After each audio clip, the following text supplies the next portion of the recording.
Hi everyone. I just wanted to share a quick look at the newest addition to my collection of historical astronomy books. This is Novae Theoricum Plantarum, ostensibly by George von Purbach, as it communicates Purbach's theory of the planets.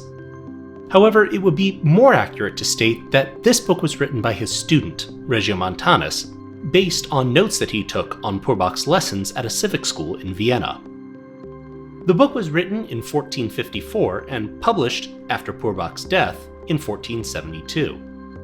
This copy does not have a printing date on it, which seems to be typical for this work.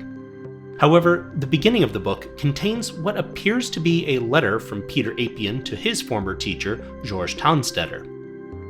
In this letter, Apian states that he had promised to give a public lecture on Purbach's work, but found it necessary to first correct and reprint it as copies were in short supply.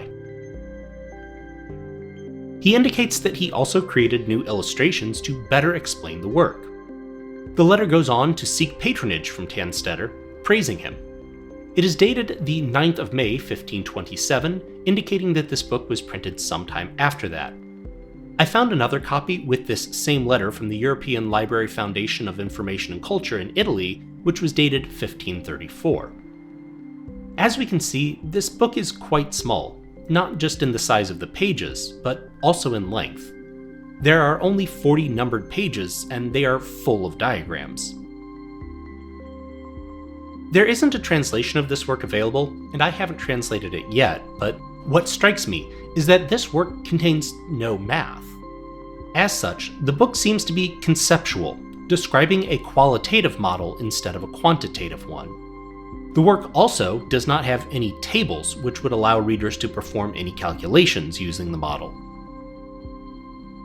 The work is geocentric in nature, following Ptolemy's theory, although it appears that Purbach may have rearranged some of the spheres and also replaced some with hemispheres, although the sources I've looked at aren't clear on how that would work exactly. Lastly, this copy comes from the library of noted historian of astronomy Owen Gingerich, who passed away in May of 2023. I'll have a more complete review of this book when I've had some time to translate and study its model, but that's all for now. Thanks for watching.